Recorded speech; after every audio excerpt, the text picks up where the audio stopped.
Everybody doing? Outstanding. Good response. Hey, any of you guys ever seen us talk before? Yes. All right, so you're on to us then, right? You know all our stuff. All right, so I want to talk a little bit about, just so you all know, I'm not here to push the Boeing Company. We're here to talk about how you can succeed while you're here, right? What term are you guys? Mid term. Outstanding. All right, good deal. So you guys on the home stretch then, right? Yeah. Oh, good job. All right, so always like to bring an alumni back, right? Jimmy's my success story. Mike and I like to always bring somebody down. We've brought down a couple of our other students before. So I want to talk a little bit about, now that you're on the home stretch, I know some of you are thinking about avionics electrical. So just so you know, the school does not pay me to come down here and talk about this, right? This is just cold hard facts. So when Mike and I come down here to interview folks, guess what we're looking for when we come down here? Avionics, right? Every single thing. We just got done talking to another class that's down there looking at ICAS, looking at interphone systems and things like that, right? Mike and Jimmy work on 787, right? Most advanced aircraft in the world. I don't think there's a nut or bolt on that airplane that doesn't have a wire going to it. Those wires have problems every once in a while. And so somebody's got to troubleshoot that stuff, right? So when we come down here, what we are looking for is a multitude of things. We're looking for people that exceeded while they were here, right? Not just got through the school, but they exceeded while they were here.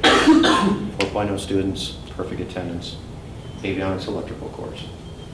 I have not interviewed a single person out of the school that has not gone through the avionics electrical course. Now, I'm not saying that other companies are that way. I'm just telling you how I run my hiring program for AMTs. That's all Mike and I will look at, for those folks there. Because what that does is it sets the groundwork for us to build upon at my company. Because we have additional stuff when you come to our company that we build upon that. It gives you that learning block. It sets the base for what we can teach on, right? We have our own troubleshooting courses that we teach people, things like that. But you already know how to crimp. You already know how to do, look at schematics. You already know how to look for a bent pin, pushback pin, and a connector. You already know a lot of that stuff. Class we were just at, some of that stuff they weren't teaching about 3 years ago, so you guys have got a good leg up on some of the other folks that we hired previously. I'd be thinking about that course. That's what we're looking for. That's what most of them, General Atomics, right? UAVs, Lockheed Martin, all those companies. General aviation, everything right now is around software, GPS, all of that stuff. Even light aircraft has a lot of stuff going. Fly-by-wire, all of that stuff. Somebody's got to troubleshoot that stuff, right? So all that course does, not only for my company, but every other company, just gives you a leg up. Do you guys remember me? Did you guys hear me talk, or did you hear somebody else talk? You heard Mike? All right, well, I'm going to put him on because he's a much better speaker than me. He's got more panache than me. But one of the things, did he talk about separating yourself from the herd? Yes. You remember that term? No. Yeah? Yeah. So that's what you're doing. You're separating yourself from the herd, right? A lot of other A&P schools out there, right here within this own classroom, right here. Like it or not, you guys have formed some friendships, some bonds, but when it comes time for that interview, that person is not there. You're interviewing for yourself. Mike just got done saying this to the other class. You're interviewing for yourself. I don't care that you and Jim and Joe Bob troubleshot that together. I want to know that you know how to troubleshoot it, right? I want to know that you know how you used your meter, how you use it. So I want to find out if you were the guy holding the flashlight or you were the individual that was actually there doing it. So be thinking about that when you interview with a company. Well, I'm going to get in there. I'm going to get into the weeds. As soon as you open that door for me on what you were troubleshooting, I'm going to go dive in it. 30 years in the industry, I can separate from the flashlight holder or somebody that was working on it, right? I can guarantee you I'll find out real quick. Mike and I have a lot of fun with that. So interviews get kind of daunting sometimes. That's one of the ways that we can find out who was in there doing it and who wasn't. So if you want to try and BS somebody, it's probably not a real good idea. Unless they're an HR person, right? They don't know anything. Usually about aircraft, but if that individual that you're interviewing with is working on an airplane, you need to think about that. Take all this stuff in that you're learning right here, right? Because I'm going to ask questions. I'm going to ask you an electrical question. I'm going to ask you a hydraulic question. I'm going to ask you a sheet metal question on all that stuff. I want to see if you were just sitting in the back of the room on your iPhone, texting your girlfriend or your boyfriend or whoever your significant other. I'm going to see if you took all this stuff in, because a small, very small percentage of people are hired into my company out of an A&P school. Very small. Over a 3-year period, only 43 people between Boeing in the Puget Sound area and Charleston have been hired as A&P. So 43 people over 3 years. It's not a lot of people. So we're very selective about how we do that. And the interview process is pretty rigorous too. So take all that information in that you can. Right? Listen to your instructors. You're paying good money to come here and have them teach you. If you don't get something, raise your hand. Don't be afraid to raise your hand and say, I didn't quite get that. Can we go back over that? Because that's your responsibility. Your responsibility is to come out of this school as prepared as you possibly can when you graduate. Mike's going to talk about some other things, but one of the things that I haven't talked about yet is be thinking about some of the things that other companies are looking for too. FOD control, right? Talk about FOD. We know what FOD is? Remember our FOD walk down? All right. That's the biggest thing to bring down an aircraft is FOD, right? FAA's hot on it. You would not believe the FOD program we have at our company, and I'm sure other big companies and smaller companies are the same way. You talk about FOD, you talk about safety. Anybody know what 5S is? No? All right. I don't know all the 5 S's. I probably walked into that one on my own, but it's all about organizing your area, keeping it clean, keeping it organized. It's about tool control, all of that stuff. You start talking about some of that stuff during an interview. So those are some of the things that are big in my company, and probably other big companies too, is all of those things, right? Especially safety and FOD, tool control, 5S, all of those things are big. Look at 5S online and see what you find. Those are big things. Somebody starts talking about that straight out of A&P school, our ears are pricked up there. That's a big deal for somebody to talk about that stuff, because we enforce that whole type of environment in our company. And if somebody already comes into the company with that train of thought on how they do that, we're money ahead. So be thinking about some of that stuff in an interview. Anybody interview with a company here yet? Nothing yet? So we got a job fair tomorrow, right? Lots of companies going to be here. Lockheed Martin, Pemco. The list is right behind. Yeah. General Atomics is probably going to be here. American Eagle. Big companies, right? So did we talk about, last time we were here, we talked about this is your time to start building those relationships with those companies, right? You get there, you start talking to the representatives. That's the first link in the chain right there to get you an interview, right? You come talk to me and Mike and Jimmy at the booth. We can set you up for an interview. Right? Unfortunately, we're not hiring right now, but all these other companies are. We're down here just to talk to you guys right now, just to help you guys out, hopefully through your careers. But when you're talking to these representatives, they're looking for professionals, right? That's what I want as a professional EMT. I want somebody that represents my company well when they're out there on an airplane. Because our EMTs probably have more interaction with our customers than myself or Mike or Jimmy. They're out there on a lift with them, talking about things, talking about the airplane and things like that, right? So if this individual, doesn't look professional, looks like they just came from and won a Pearson contest or something like that, right? That's not who I want the CEO of Emirates Airlines or the general manager of quality control for land airlines. That's not who I want my customer talking to. I want them talking to a professional. And that's what we're looking for. That's what everyone's looking for. because how many times, everybody's flown on an airplane, right? You look out the window and you see one of those guys out there running around working on the airplane. Before it gets to take off, you want somebody that looks like they don't know what they're doing, right? That doesn't give you a real good feeling, does it? Great, I hope he put that panel on correctly. Hope he didn't leave his screwdriver inside the engine somewhere or something like that. So be thinking about when you go talk to these people at these job fairs, look professional, act professional, things like that. So start building those relationships with them. Because every time I come here, I got 4 or 5 guys that come up to me and say, hey, Mr. Burrell, how you doing? Good to see you down here again, things like that. That's that recognition. I see them every single time.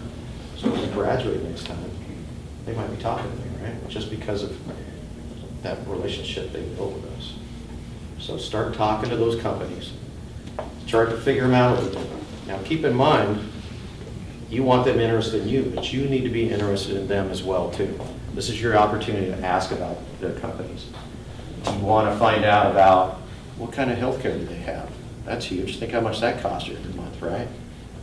Do they have any 401k? Do they have education benefits? What's their work environment like, where they're at? Is it a team type environment? That's what you want to be in, right? Everybody wants to be part of a team. I know I do. What's their opportunities for advancement? Do they have, can you go up into management? Can you progress through there? What's their training program like?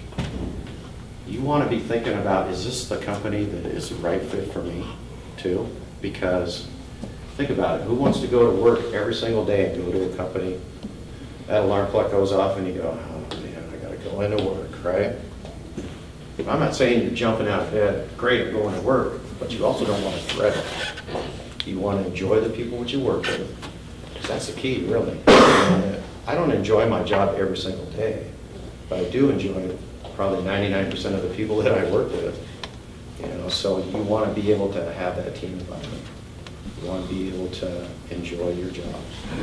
And a lot of those are the key things that help out. Think long term. Because some of you get married, kids, house, you want to have medical, you want to retire someday, you want 401k, you want to continue education. Some of these companies offer really nice education packages. Relocation packages, if they're going to move you somewhere. Do they offer any relocation? Things like that. These are the questions you want to ask them, right? If you're truly interested in the job with them, these are the questions that you need to be asking them. Because the interview is not only them interviewing you, you're interviewing them as well too. Nothing annoys me more when I get done with an interview. And then when I go, do you have any questions for me? Nope, I got no questions. Really? You've got a representative from the company right in front of you and you have absolutely no questions? That tells me they're not very interested in the job. So you need to have some questions for them. Some of those hard questions. I've been asked a lot of hard questions, and I appreciate that. Sometimes I'm on the fence about somebody, whether I'm going to offer them a job. They start asking me some of these questions, we start talking. I start learning more about them. To be quite honest with you, at the end of the interview is where I learn more about a person than the interview usually itself. They feel the questions are done, interview's over, now they can start relaxing a little bit, right? They start opening up a little bit. Interview's not over until you walk out that door and you're all done. So be thinking about that. All right, I'm about worn out, so I'm gonna turn over to Mike and let him talk a little bit, and then you'll have a chance to talk to Jimmy. Make sure, if you listen to anybody of the 3 of us talking today, Jimmy is the guy you want to listen to. He's a success story here at this school, all right? So he probably doesn't like talking about himself. Hired him 3 years ago, came to our company. He was a class president, 4.0 student, perfect attendance, worked full-time while he was going to school. He exceeded. He is exactly what I was looking for when I came here. He is now a manager at the Boeing Company working on the 787 pre-flight delivery program. So if you listen to any of the 3 of us today, Jimmy is the guy you want to listen to right there, all right? He was sitting in these tables right here. So, all right. All right here. How you guys doing today? Did a lot of talking. I remember those times. About a mother, about that big, every day, twice a day. But what Mike said was true as far as avionics is concerned. I'm going to touch on that. I don't want to lose that train. I met Bob in March before I graduated, actually in January. So I wasn't ready to go out into the workforce, but I built that relationship 2 months before by talking to him at the career fair, emailing him every now and then, just making sure that I stay fresh in his mind, because I did not want him to forget about me. I mean, to be honest, I didn't think coming out of A&P school that I'd go to Boeing at all. It wasn't even really an option to me because I figured they wanted more career-oriented people as far as people who've been in the industry for 5 years. So don't sell yourself short. Keep those relationships going because you don't know what it can get you. In the avionics side, I didn't know I was going into the 87 program. I thought I'd be going legacy because the 87 was so new, they wanted more experienced people. But it just so happened that I was put on that program. And like Bob and Mike said, it's an electrical beast, is how I'll term it. Because there are wires running everywhere. Every single system reports electrically. It's an incredible aircraft to work on as a mechanic, and it's a joy to work on it as a manager. Without that background, I don't know how far I would have gotten. Because that set me up to prove to my superiors when I came in as a mechanic that I knew what I was talking about, or I at least had a base understanding. Not only could I talk the talk, but I could walk it as well. If I did have trouble, like Mike said, you go to somebody who's got more experience. They're normally more than willing to teach you. As long as you know the bases, you can get around it. You know what you're doing, you understand what needs to be done as far as like crimping a wire, terminating a wire. CRN cables are very important in our program. Like I said, it grounds the entire aircraft. You'd be surprised at how extensive that network is. So it's truly the most complex, and if you do ever get to work on it, you'll probably come to love it the way I do as well. It's, like I said, Boeing's a second family to me. As far as enjoying what you do and enjoying who you work with, I feel privileged to come across the group I come across that I have to work with as a mechanic and as a manager. An incredible group of guys. We feed off each other, even in class. I know the group of guys I went through with, at this point in time, we were actually trimmed down smaller than your class. We had started with 52 roughly, and I think by this term we were down to like 35. At the end, we were down to like 28. But that core that stayed, we pushed each other. We didn't want anybody to slack. We always, because I know in certain projects you go in teams, and here you tend to go your own way doing your sheet metal projects and your fiberglass. You guys still do fiberglass wings? We just finished. How'd you enjoy it? Got lucky to do it in the wintertime. I got stuck doing it in May. So not fun. It was a fun project, but the heat was not fun. But it's gather all the knowledge you can from everything you do. If you don't end up being a structural mechanic, at least you have an understanding of what you're going to be doing if you ever get loaned out to help somebody. Like I know we have loan out programs where we help other shops. Like I'm not sure, I think Bob had said that in the avionics program we have teams that specialize. Well, it's on the 87, it's not more that way. You want a well-rounded mechanic. You want a guy who can do sheet metal, but at the same time go do wiring work or go do troubleshooting. It's the guys that I work with on the 87 are well-rounded mechanics. So that's why they look for that avionics background, or at least some kind of base knowledge to build off of, because that's what we need. It's what's with the 87 program. It's what it is. It's a requirement now. You mean you don't really have a sheet metal guy working on the 87 because you can't really pound rivets into a composite structure. Cans are really soft. Titanium.